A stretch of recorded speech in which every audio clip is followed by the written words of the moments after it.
Irmãos, hoje nós iniciaremos uma nova série de ministrações denominada Revelando Cristo. Teremos aproximadamente 12 ministrações, 12 exposições no Evangelho de João. Estaremos aqui refletindo profundamente a respeito da natureza e a identidade de Jesus. Mas antes de começar a ministrar, eu gostaria de ter mais um momento de oração com você. Feche seus olhos.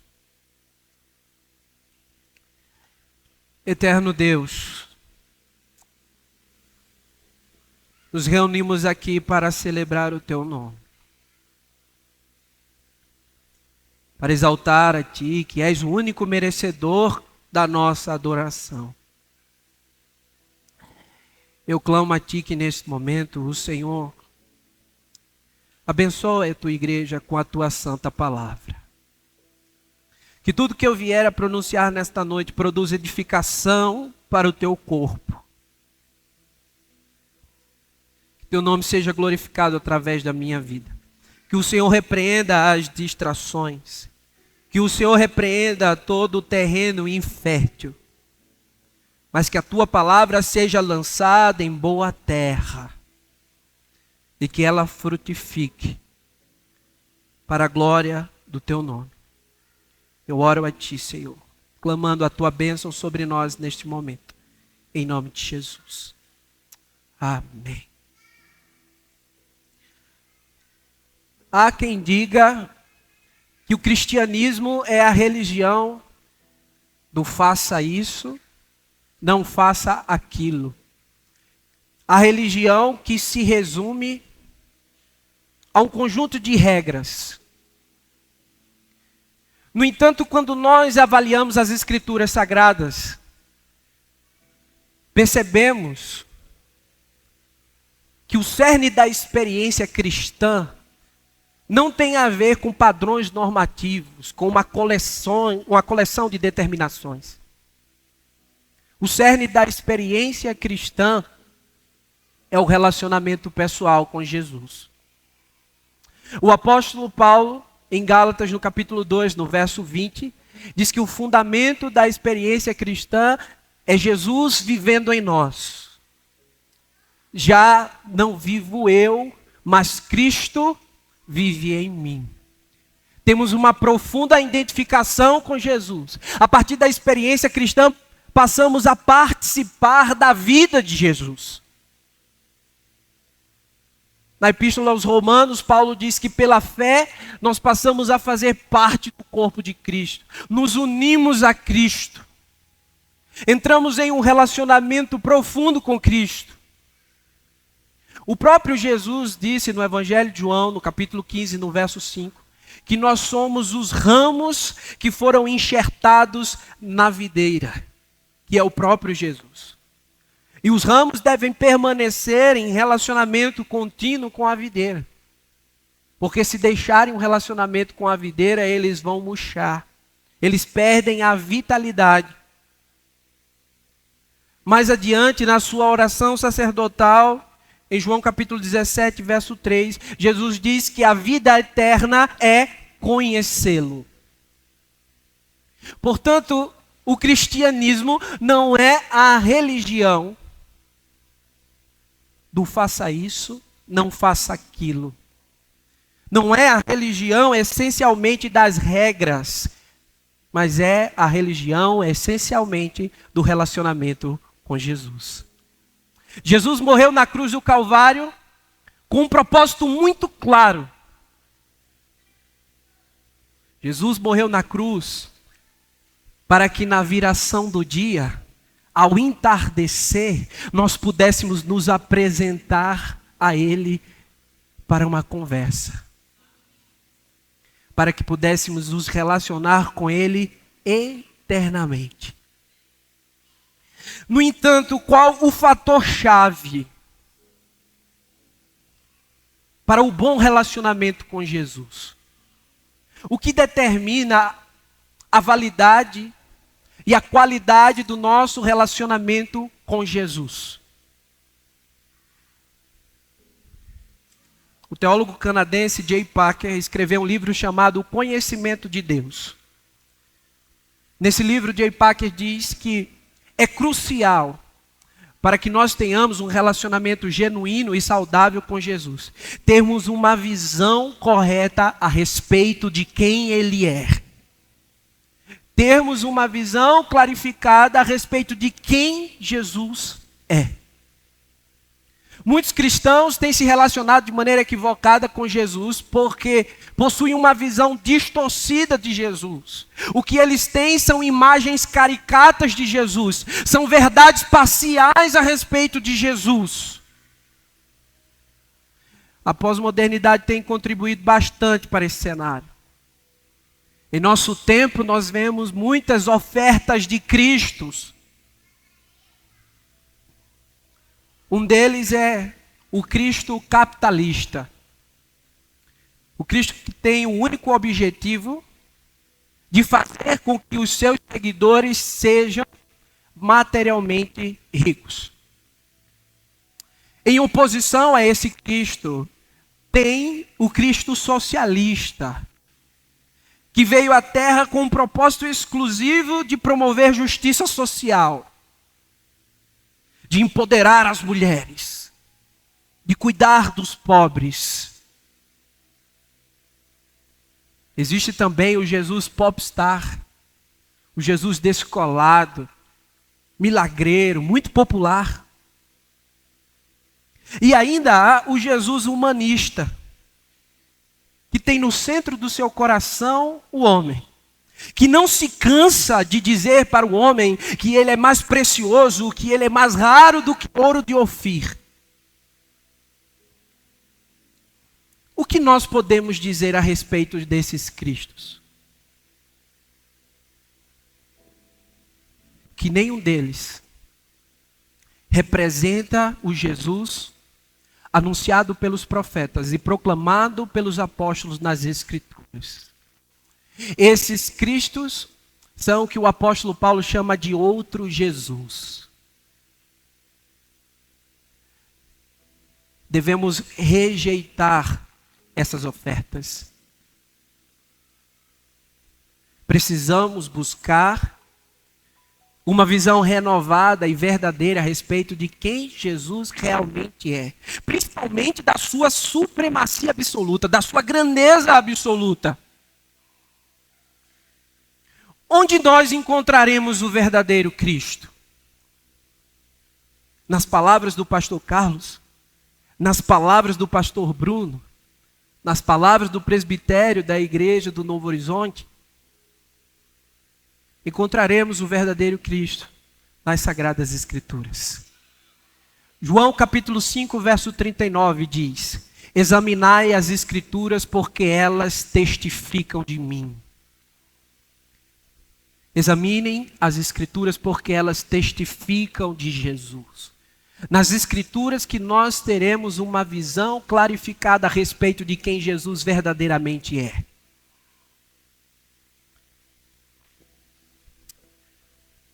Para começarmos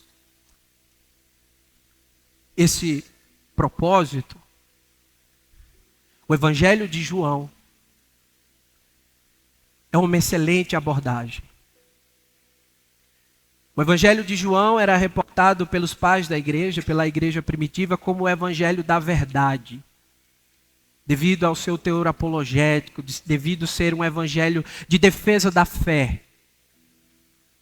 Os teólogos medievais afirmavam que o Evangelho de João revela a alma de Jesus Cristo.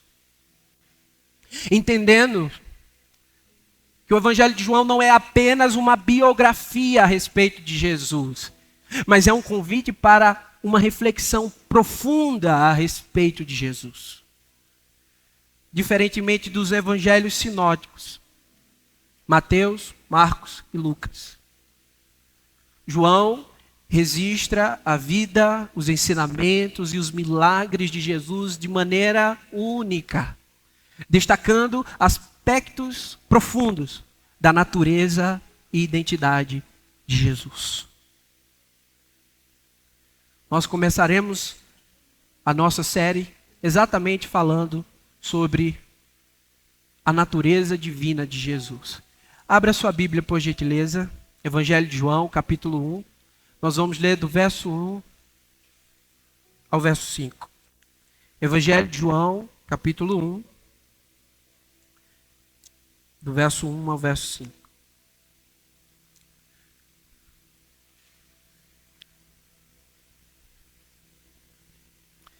Diz o seguinte, o texto sagrado. No princípio era aquele que é a palavra. Ele estava com Deus e era Deus. Ele estava com Deus no princípio. Todas as coisas foram feitas por intermédio dele. Sem ele, nada do que existe teria sido feito. Nele estava a vida. E esta era a luz dos homens. A luz brilha nas trevas. E as trevas não o derrotam. Os 4 evangelhos iniciam com a introdução, inserindo Jesus em um cenário histórico em relação ao seu ministério terreno. O evangelho de Mateus conecta Jesus a Abraão e Davi. O evangelho de Marcos conecta Jesus diretamente a João Batista. O evangelho de Lucas registra as previsões do nascimento de Jesus. O evangelho de João, porém, alega que Jesus é o Filho eterno de Deus.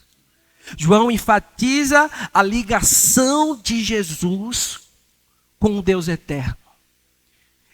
Ele começa, irmãos, localizando Jesus antes do seu nascimento virginal, antes do seu ministério, antes mesmo da criação.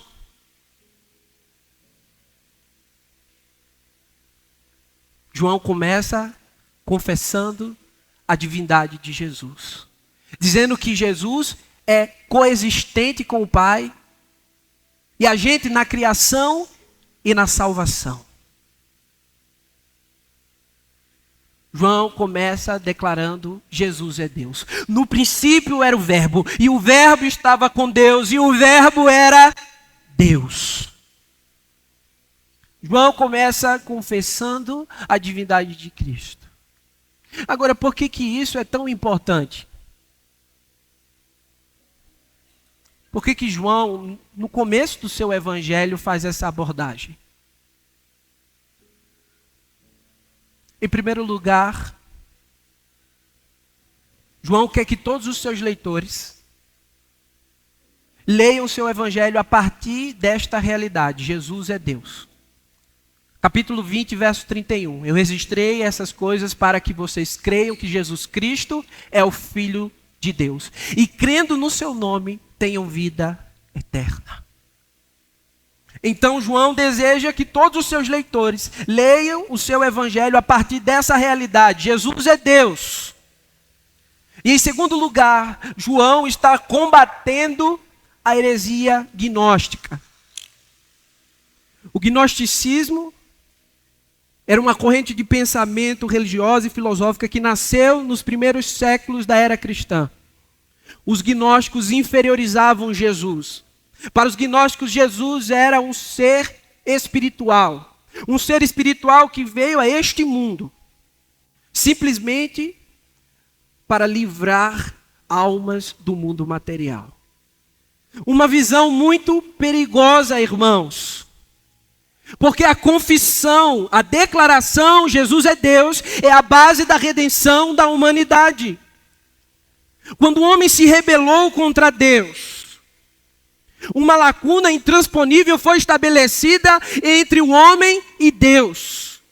Uma lacuna que somente um ser divino poderia superar. A encarnação de Jesus não foi apenas necessária para esse problema, mas a única solução eficaz. Somente Deus poderia transpor essa lacuna. Uma criatura jamais poderia salvar uma outra criatura. O sacrifício de uma criatura no Calvário não valeria a pena, porque a criatura carece de salvação. Eu não poderia salvar vocês na cruz, porque eu também necessito de salvação. A única forma que Deus poderia perdoar pecadores como nós era se Deus mesmo, que estabeleceu a lei para a remissão de pecados, descesse e cumprisse toda a lei. É precisamente o que a Bíblia declara. Jesus, o Filho de Deus, sendo Deus, se tornou homem, veio até nós, cumpriu todas as exigências da lei, venceu o pecado e a morte, para nos oferecer redenção plena e verdadeira. Jesus Cristo é Deus. Não podemos olhar para Jesus sem identificá-lo como Deus. Não podemos cair na ideia dos pós-modernos de que Jesus é um mero líder espiritual, um símbolo político, um terapeuta motivacional, um grande sábio. Não, Jesus não é nada disso. Jesus é o Filho eterno de Deus. Jesus é coexistente com o Pai, tem a mesma natureza do Pai e tem a mesma dignidade do Pai. João alega isso. Ele diz, olha, ele é pré-existente, ele estava no princípio. Todas as coisas foram criadas por intermédio dele, sem ele nada teria sido feito. Jesus manifesta a vida de Deus. Jesus é a luz que prevalece sobre as trevas. O apóstolo Paulo, em Colossenses capítulo 1, verso 15 a 22, pinta um quadro muito rico sobre a divindade de Jesus. Paulo diz, ele é a imagem do Deus invisível, o primogênito de toda a criação. Ele é antes de todas as coisas. Ele tem a supremacia sobre todas as coisas. Ele reconciliou todas as coisas por meio do seu sangue. Paulo está dizendo de maneira muito clara, Jesus é Deus. Um outro relato foi declarado aqui pela Lia. Em Cesareia de Filipe, Jesus estava com seus discípulos. Em um determinado momento, Jesus se volta para os seus discípulos e diz, o que os outros têm dito ao meu respeito? O que é que tem falado ao meu respeito as pessoas por aí? No verso 14, os discípulos respondem, Jesus, alguns dizem que você é João Batista. Outros dizem que você é Elias, outros Jeremias, ou um dos apóstolos, uma pessoa qualquer. Jesus se dirige novamente aos seus discípulos e perguntam, e vocês? Quem eu sou para vocês? Pedro, cheio do Espírito Santo, diz, tu és o Cristo, o Filho do Deus vivo. Jesus, você não é uma pessoa qualquer, você não é um profeta qualquer, você é o Filho de Deus. Quando Pedro faz essa declaração, ele não está falando da filiação biológica de Jesus. Ele está falando da sua natureza divina e de seu relacionamento especial com o Pai. Pedro está seguindo o que João declarou: Jesus é Deus.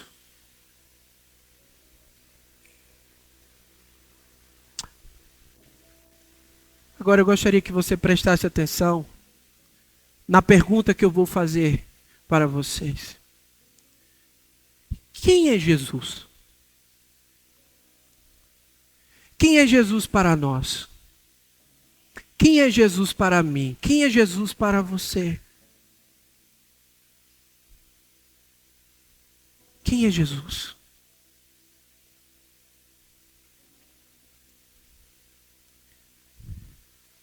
Precisamos confessar a divindade de Jesus. Enxergá-lo como ele realmente é. Como diz o credo niceno. Deus de Deus, luz de luz, Deus verdadeiro, de Deus verdadeiro. Confessar que Jesus é Deus é muito importante. É o que João nos mostrará nos versos seguintes.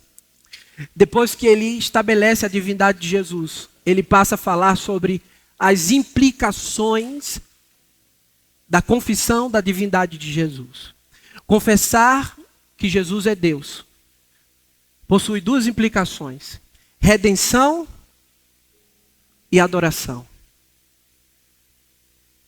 A primeira delas, João começa a declarar a partir do verso 6. Ele diz que João Batista testemunhou da luz. João não é a verdadeira luz, mas testemunhou da verdadeira luz. A luz que ilumina todos os homens. A luz que veio ao mundo, mas o mundo não tomou conhecimento dela. A luz que veio para os seus, e os seus o rejeitaram. Jesus veio para o seu povo e o seu povo o rejeitou. O seu povo não o enxergava como Deus. O seu povo não cria na sua divindade. O seu povo olhava para Jesus como um agitador qualquer. Um homem barulhento e comilão. Mas o texto nos diz que houve aqueles que aceitaram a divindade de Jesus, que confessaram a divindade de Jesus, que confessaram a sua natureza. E o que eles receberam?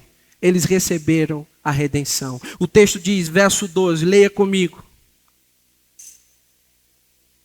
Contudo, aos que o receberam, aos que creram em seu nome, deu-lhes o direito de se tornarem filhos de Deus. Os que creram em seu nome. Que coisa interessante. Crer no nome de Jesus.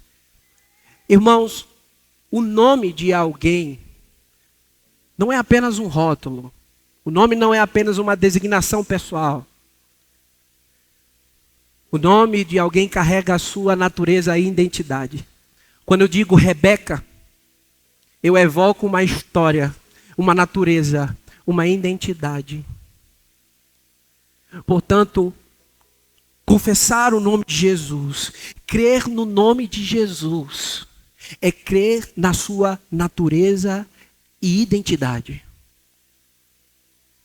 É aceitar a revelação de que Jesus é o Deus que veio para nos redimir. É encará-lo como Yeshua, o Deus que veio para salvar. Quando confessamos o nome de Jesus, quando cremos em seu nome, recebemos a redenção. O apóstolo Paulo diz em Romanos 10, no verso 9, que se confessarmos com a nossa boca o senhorio de Jesus e crermos em nossos corações que Deus o ressuscitou dentre os mortos, seremos salvos. Crer no nome de Jesus é confessar a sua divindade. Todos nós precisamos confessar a divindade de Jesus. Em todo homem, Deus implantou a eternidade. O que faz com que todo homem viva em tristeza, frustração e inquietude até voltar para Cristo. Tem um grande pensador que disse algo que eu acho sublime. Dentro de cada ser humano, em todo homem, existe um vazio, existe um espaço do tamanho de Jesus Cristo. Ouça o que eu vou lhe dizer. Há somente um lugar em que a tristeza dá lugar à alegria perene. Em que a frustração dá lugar à satisfação plena. Em que a inquietude, em que o desespero dá lugar à paz autêntica. Esse lugar é em Jesus Cristo.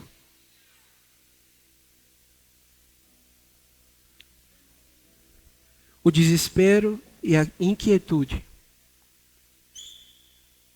Em muitos casos, é um alerta de Deus para que possamos olhar para além de nós mesmos, para que possamos olhar para Jesus, confessar seu santo nome, crer no nome do Deus que redime, crer no nome do Deus que liberta, crer no nome do Deus que restaura, e dessa forma seremos transportados para o lugar de paz profunda. Somente Jesus pode oferecer para nós alegria perene, alegria constante, independentemente das circunstâncias. Somente Jesus pode nos dar paz verdadeira, uma paz que o mundo não pode nos dar. E somente Jesus tem para nós a vida eterna. Eu sou o caminho, a verdade e a vida. Ninguém vem ao Pai a não ser por mim. Somente Jesus abre a porta da eternidade. Precisamos confessar o nome de Jesus, crer no nome de Jesus, para que sejamos transportados para este lugar de vida em abundância. Foi o que ele disse: eu não vim para dar qualquer vida para vocês, eu vim para dar vida e vida em abundância. Vida em abundância nós só encontramos em Jesus.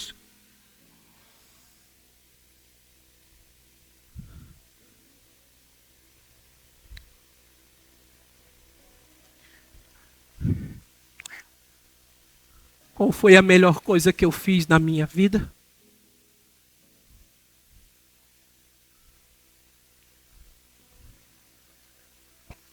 A melhor coisa que eu fiz na minha vida, irmãos, foi confessar o nome santo de Jesus. Foi a melhor coisa que eu fiz na minha vida. Me casar com Lídia me trouxe muita alegria. Eu amo muito a minha esposa. Giovana também uma alegria muito tremenda para mim. O Vitor Gabriel explode meu coração.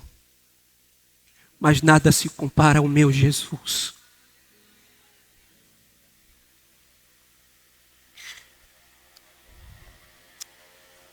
Confessar a divindade de Jesus implica em redenção.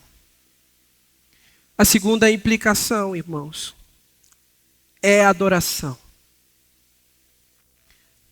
O texto, a partir do verso 15 até o verso 18, nos mostra João Batista, o grande profeta, reconhecendo a divindade de Jesus. João, com muita humildade, se inclina e adora a Jesus. João louva a preexistência de Jesus. João diz assim: olha, ele veio depois de mim, mas ele já existia. Ele tem primazia na existência. João enaltece Jesus, declarando que ele é a fonte de graça, aquele que veio para inaugurar a nova aliança entre Deus e o homem. Uma aliança diferente da aliança que foi estabelecida com Moisés, a aliança da lei. Jesus veio estabelecer a aliança da graça e da verdade, porque ele é a revelação final de Deus. João Batista enaltece a intimidade de Jesus com o Pai. Ele diz no verso 18: ninguém viu ao Pai, a não ser aquele que habita com o Pai e que veio nos revelar o Pai. João Batista, o grande profeta, diante da divindade de Jesus, se curva e o adora. Se nós enxergamos Jesus como Deus, naturalmente devemos adorá-lo. O ser divino tem o direito inerente do culto, da adoração.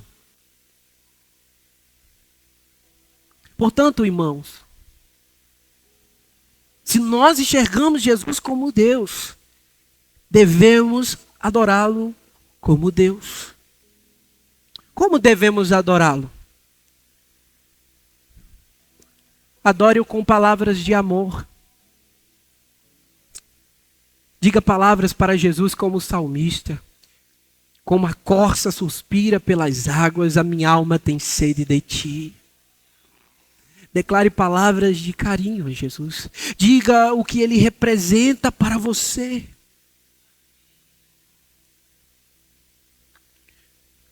Os irmãos me perguntaram com quem o Victor parece. Eu disse, por enquanto ele tem cara de joelho. Mas quando eu estou ninando ele, eu olho para ele e digo, meu filho, como você é lindo.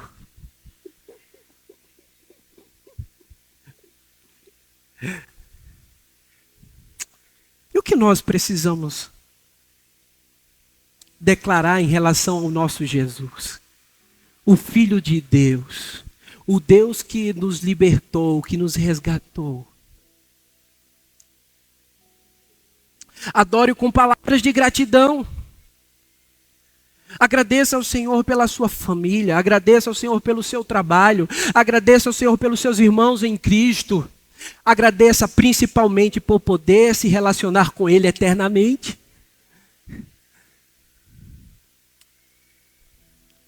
Adore-o com uma vida consagrada. Jesus quer exclusividade no relacionamento com você. Ele quer ter prioridade no relacionamento com você.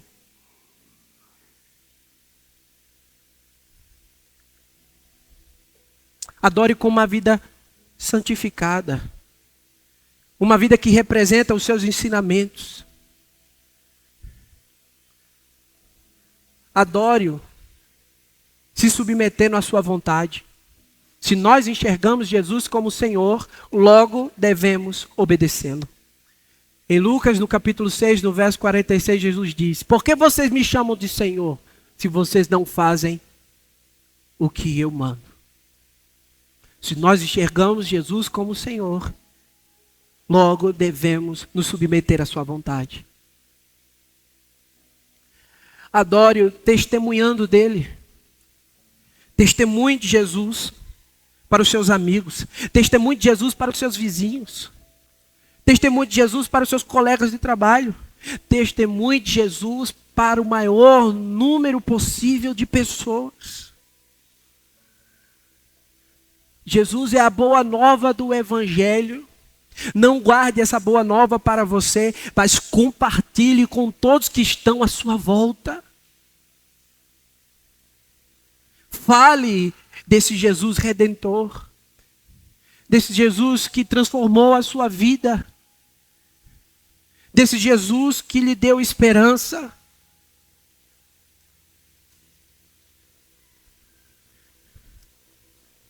A contemplação de Jesus como Deus é um convite para o caminho da adoração. Nada menos do que isso. Louvor, honra, glória e majestade ao nome de Jesus Cristo.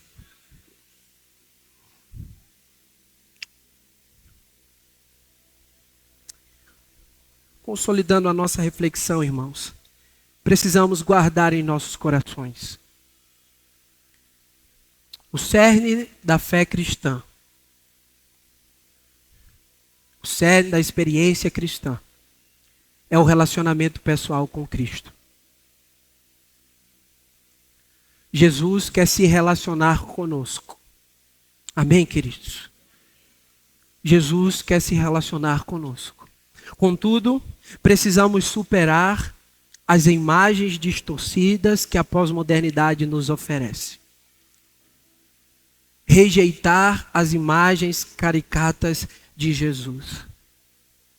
Precisamos empreender uma jornada de imersão no conhecimento de Cristo, para que possamos ter um relacionamento genuíno e saudável com Ele.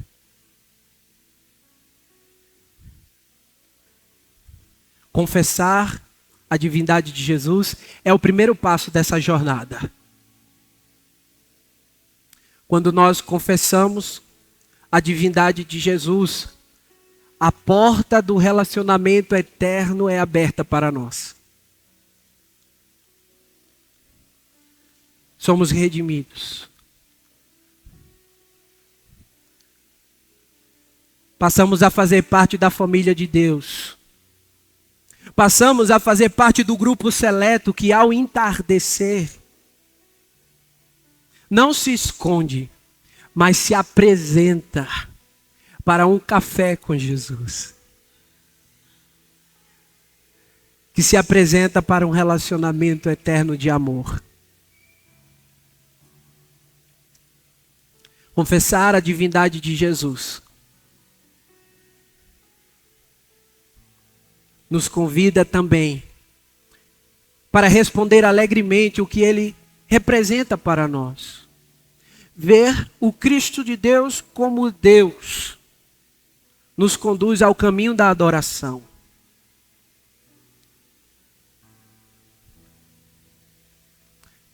Impulsiona todo o nosso ser a honrá-lo, reverenciá-lo, adorá-lo e amá-lo como Deus. Quero orar com você neste momento, agradecendo ao Senhor por esse tempo de meditação em sua palavra. E que você ore pedindo para que o Espírito Santo guarde em seus corações tudo o que nós refletimos nesta noite. A confissão da divindade de Jesus e as implicações que essa confissão possui. Redenção e adoração. Oremos.